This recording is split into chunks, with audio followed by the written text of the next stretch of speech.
Yeah, got this bottle in, pretty excited. I've seen some reviews, they've been somewhat mixed, so I'm very curious about this. Is this something that's going to hit my palate? I do like oakiness. Is this something worth hunting for you guys? Well, only one way to find out. Let's go. Welcome back to Old Fashioned Ways. I'm Doc Martinez, and I'm lucky enough that somebody helped me get this bottle. And they got it all the way to me, hand delivered, of course. And I haven't seen it anywhere in my area, so pretty excited to be able to try this one. As I was mentioning, I did see a lot of reviews, and a lot of reviews seem to be mixed. Some people like it, some people don't. The biggest complaint I see is over oakiness. Like, a lot of people think it's real oaky. I don't mind oaky for the most part, as long as it's not too tannic. So I'm pretty excited about this one. Let's take this bottle out. So let's pop this open. I always love those fresh pours. Ooh, this one's opening nicely. Sometimes you have trouble with this on top here. Let's hear the pop. Ooh, very nice. Yep, beautiful sound. Enough to give a good review. All right, so we're just gonna move these over to the side a little bit, let that breathe out. And you know what? Let's talk a little bit about this bottle. I don't know much about it besides that it's a Knob Creek 21 years. So it's 21 years old, 100 proof, limited. It says limited edition as well. See anything else? Claremont, Kentucky. I don't really see much else on it besides that it's 100 proof. Now with the 18s, I can't remember. Was it 18 100 proof? Gonna have to check that out. So I was just too curious to wait, so I actually just decided to pull them out. So the 15 year is also a 100 proof. So the 15 years are limited edition 100 proof as well. And then the 18 year is also 100 proof. Yeah. So far, all these are 100 proof or so. Very curious. Now, I haven't had these in a while.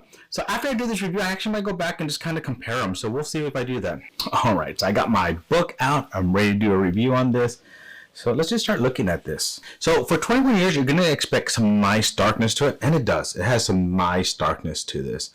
Very nice. I like the way that looks already. Let's spin it on the glass. Yep. Ooh, barely even starting to form some legs. Very tight. Very tight. Oh, they're just a little bit coming down, and it's actually sticking to the top very well. So for 100 proof, that's already giving me some hope that's gonna be nice on the tongue. So, all right, let's go in for that first part. Let's go in for aroma. Ooh, right off the bat, very sweet. Now I'm kind of going in a little bit. I started kind of far away, just kind of let my nose acclimate and kind of work my way in, right? Very sweet. I love the sweetness on this. Man, that smells good. I haven't had Knob Creek in a while. I probably need to be drinking this a little bit more. Very sweet. You do have a little bit of oakiness. You get the caramels. You get like some dark chocolate in there. Like at 100 proof, you can actually just put your whole nose in there and take it in without having any burn or anything like that as well. That's a good nose. That's a good nose. I'm going to give that a 7.5. I felt like it was very inviting and wanted me to go in there and just keep smelling it. So let's go in for that fun part. Let's go in for some flavors. It's been a while since I've had Knob Creek. Knob Creek's a good pour. That's just some good flavors there. It's a little, I can see on that first taste, I can already taste some of that oakiness. I can see where that can be off-putting to some people. I like oakiness, but it's like a dark burnt caramel is kind of the main flavor in there. That was my first drink of the day, so sometimes it's somewhat hard, but that first drink was pretty nice, soft, not overpowering, just enjoyable. But the main flavor I got from that is like burnt caramel with a little bit of oakiness at the end. Not very dry into the tongue. So far in that first one, I'm really liking that. I'm going to give that a 7.5 as well. Complexity. Okay. Ooh. That one I just held in my mouth a little bit longer, made my mouth just salivate. Like it sounds terrible. As I was swallowing that, my mouth just got full of saliva, wanting more of it to come in, like wanting me to take another sip, right? So, wow. It's interesting. It's not very complex in the way it's going from one flavor to the next flavor to the next flavor. But the flavor that's in there is just nice. There's a citrus, there's that burnt caramel, there's some oakiness, light leather, not very drying. Like sometimes when you get that over oakiness, it dries that mouth, but it actually made my mouth just salivate right now.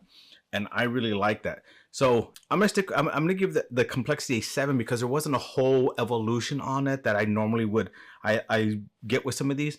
But what it had there and when it stayed on the mouth, I like that. So I'm gonna give that a 7. Complexity.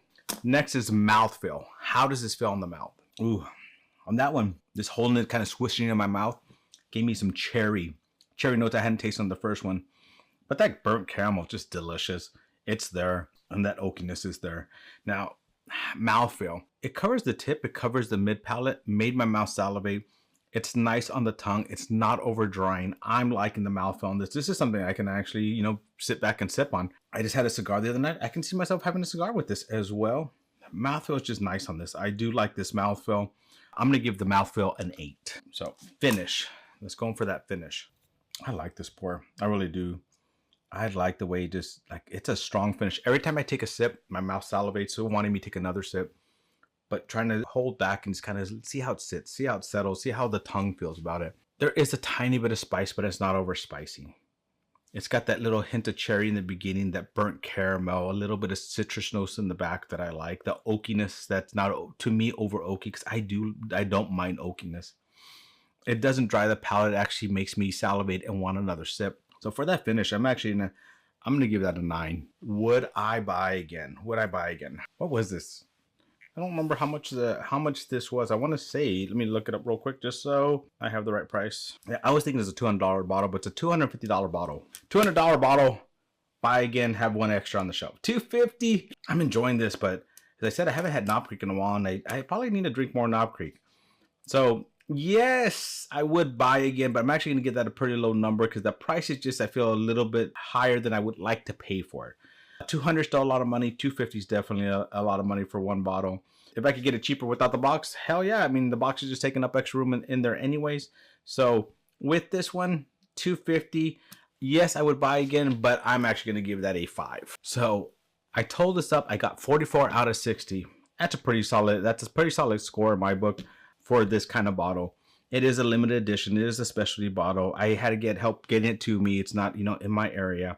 I think this is like if you go to Jim Beam, I think you can still buy it there. I actually forgot how much I like Knob Creek, and it's one of those things that I do enjoy, and I'm enjoying the sip of this. So anytime I do a review, I like to share. So let me tell you how you can win some. In the comments below, I want you to let me know what's your favorite Jim Beam product. You know, Jim Beam is probably one of the most sold whiskeys in the world, at least in the US, right? And there's a lot of, you know, love and dislike with it.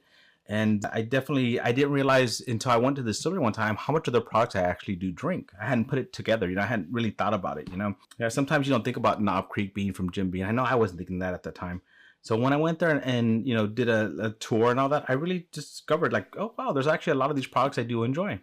So which is your favorite Jim Beam product? Now, Knob Creek.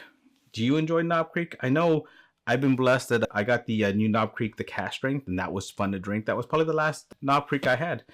I'm debating whether I want to do this against the 18 and the 15 and maybe even the 12 to, you know, compare them, see if the age is really adding to the flavors or not, especially since they're all 100 proof. That'd be kind of a fun blind. So we'll see. I might do that depending on time. But this is the important part. I want you to hashtag NC21.